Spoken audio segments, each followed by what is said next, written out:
Hi, I'm Lynn Cornell, and welcome to Journey Through the Bible Verse by Verse. Grab your Bibles and follow along as we study through each book of the Bible, verse by verse and chapter by chapter. Now, I'm using the Holman Christian Standard Bible, so if we're reading from a different Bible translation, the read is different, but the message will be the same. Now, we're going to continue in our study through the 23rd chapter of Matthew, and we're going to pick it up at verse 13. But keep in mind that Jesus is in the midst of delivering one of the most scathing rebukes of the Pharisees. And of course, what is so amazing about this is that, remember, for the average person, they see them as holy men. They see them as pious. And we're going to see how Jesus has been exposing that, and he's not through by any means in this chapter right here. But he tells them because they sit in the authority in the authority of Moses, then to obey them. In other words, his point here was not to spark a revolt, but simply to say, do not imitate their hypocrisy. You follow God. Okay? All right. And by the way, he couldn't have chosen a better moment in which to do this. I mean, Passover was the most attended festival of all the three festivals of Israel. People traveled from all over the Roman world to be here. And so,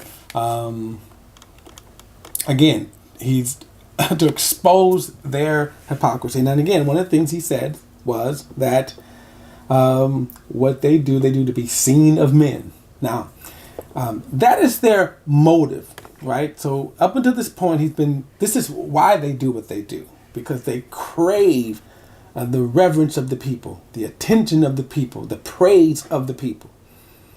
That's why they do it. So now he's going to kind of get into some of the ridiculous things that they do. Verse 13.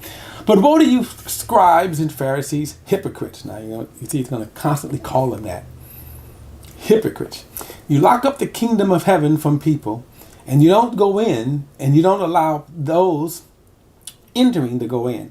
Now, a good example of that is as he was speaking, the Pharisees had agreed, and they had put out an order that anyone who followed Jesus, anyone who pledged alliance with Jesus, would be excommunicated. They would be thrown out of the synagogue. Verse 14. Woe to you, scribes, Pharisees, hypocrites. You devour widows' houses and make long prayers just for a show. This is why you receive the harsher punishment. So again, whenever you see these long, ridiculous prayers, and I'm sure that we all can think of people today who make these long prayers. And sometimes you wonder, who exactly do you want to hear this long-winded prayer? God? Us? What? Are you just even praying to hear yourself? Verse 15. Woe to you, scribes, Pharisees, hypocrites. You travel over land and the sea to make one proselyte. And a proselyte was a convert, by the way. A convert and then a disciple. Okay. And when he becomes one, you make him twice as fit for hell as you are. Verse 16. Woe to you, blind guides, who say whoever takes an oath by the sanctuary, it means nothing. But whoever takes an oath by the gold of the sanctuary is bound by his oath. Blind fools. For which is greater, the gold or the sanctuary that sanctifies the gold? Also, whoever takes an oath by the altar, it means nothing. But whoever takes an oath by the gift that is on it is bound by his oath. Blind people, for which is greater, the gift or the altar that sanctifies the gift? Therefore, the one who takes an oath by the altar takes an oath by it and everything on it. And the one who takes an oath by the sanctuary takes an oath by it and by him who dwells in it. And the one who takes an oath by heaven takes an oath by God's throne and by him who sits on it. Now, again, here's another example of their not only hypocrisy, but the foolishness. Remember we said that if you do not understand God's word, and you were in this practice, that the Pharisees were imposing, it sounds pious. Look at some of the doctrines today that you see on Christian radio and television. I'll rest my case on that. So my point is, we can understand that. And Jesus is exposing how stupid some of these things are. It would be like saying, I swear by Lynn's pen. And basically Jesus is saying, but guess what? Lynn is greater than the pen, so why wouldn't you swear by Lynn? That's how absurd this practice was. And not only was it absurd, but it's stupid and foolish. Not only was that, but it misses the point. Go back to something and look at something here. Notice he says, if you take an oath, if you take an oath by the sanctuary, it doesn't mean anything. If you take an oath, notice he said, but if you take an oath by the gold in the sanctuary, right, then that's what counts. Now, there's another angle to this too, by the way. A lot of times they would bring the gold. They would bring these things into the people and into there. But okay, that's neither here nor there. Notice he says, but if you take an oath by the sanctuary, notice again, they're missing the key components. That's what I want to get to here, right here. The sanctuary, the throne. Notice the altar. These are things that were used in worship to the true God that they were kind of dismissing. Verse 23, woe to you scribes and Pharisees, hypocrites. You pay a tenth of mint, dill, and cumin, yet you have neglected the more important matters of the law, justice, mercy, and faith. These things should have been done without neglecting the others. Now again, they were very meticulous on certain commands. Now obviously the first two is where they failed miserably. In fact, they totally didn't do those. Love God and then love your neighbor as yourself. Those, remember Jesus said those two commandments, and the entire law hangs on those two. Religious people, hypocrites, will always, of course, miss that and go for what they think are their pet commandments. And this was one of them. If they had 100 pounds of meal, they were meticulous to separate 10% of that meal.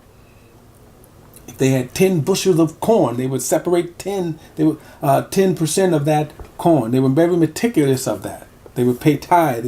That's an example of that. But then he says, but what about justice, mercy, and faith? Those qualities that God deem more precious. See, in fact, if you have those, you're going to keep the other commandments. See, that's again, you can always tell a religious person that they're missing the heart of God. They're missing the mind of God. Verse 24, blind guides, you strain out a gnat, yet gulp down a camel. So that's the ridiculous sort of, in other words, you don't have to try to swallow a camel. And by the way, this would be something that'd be so stupid that they would invent to do. Okay? Now they were also, by the way, he said, you strain out a gnat, right? You would strain it, choke, whatever, but yet you would try to gulp down. And by the way, the reason why they would strain at a gnat is because they would perceive the gnat to be unclean under the law. Verse 25, woe to you scribes, Pharisees, hypocrites. You clean the outside of the cup and the dish, but the insides are full of greed and self-indulgence. Blind Pharisees, first clean the inside of the cup, so the outside of it may also become clean. Woe to you scribes and Pharisees, hypocrites. You're like whitewashed tombs, which appear beautiful on the outside, but inside are full of dead men's bones and every impurity. In the same way, on the outside you seem righteous to people, but inside you're full of hypocrisy and lawlessness. Now, again, if you're watching that, you don't see that. They look holy again. you don't see that. They look holy. Jesus is exposed in the inside. But he's also exhorting us to say, see, I don't want to be like that. I don't want to look holy outside, but inside I'm full of like dead men's bones, rottenness. Verse 29, woe to you, scribes and Pharisees, hypocrites. You build the tombs of the prophets and decorate the monuments of the righteous. And you say, if we had lived in the days of our fathers, we wouldn't have taken part with them in the shedding of the prophets' blood. You therefore testify against yourselves that you are the sons of those who murdered the prophets. Fill up then the measure of your father's sins. Snakes, brood of vipers, how can you escape the condemnation of hell? This is why I am sending you prophets and sages and scribes, and some of them you will kill and crucify, and some of them you will flog in your synagogues and hound from town to town, so that the righteous blood shed on the earth will be charged to you, from the blood of righteous Abel to the blood of Zechariah, the son of Barachiah, whom he murdered between the sanctuary and the altar. I assure you, all these things will come on this generation. Now, where am I at here? Verse 30.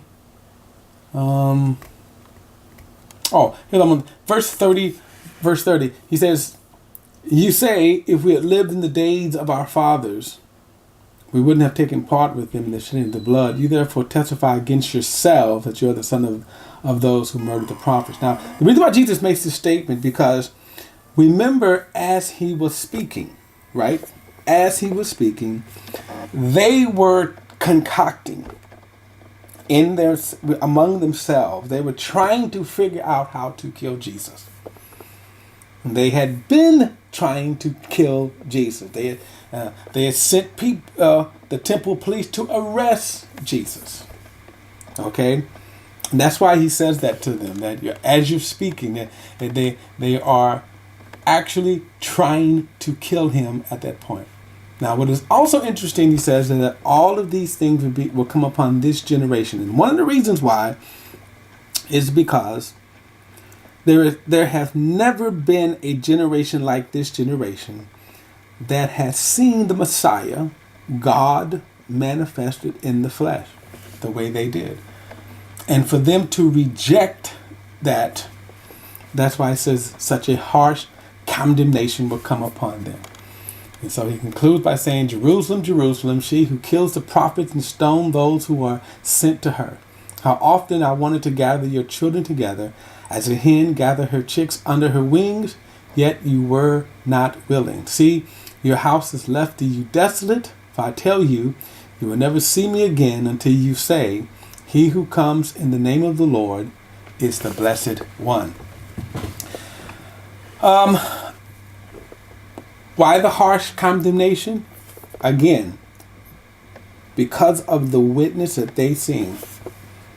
Think about this. Everybody say, if we can just see Jesus. Oh man, what would it have been like to witness the miracles of Jesus? Well, hopefully, it would have softened your heart. But notice, the Jews rejected that witness of God.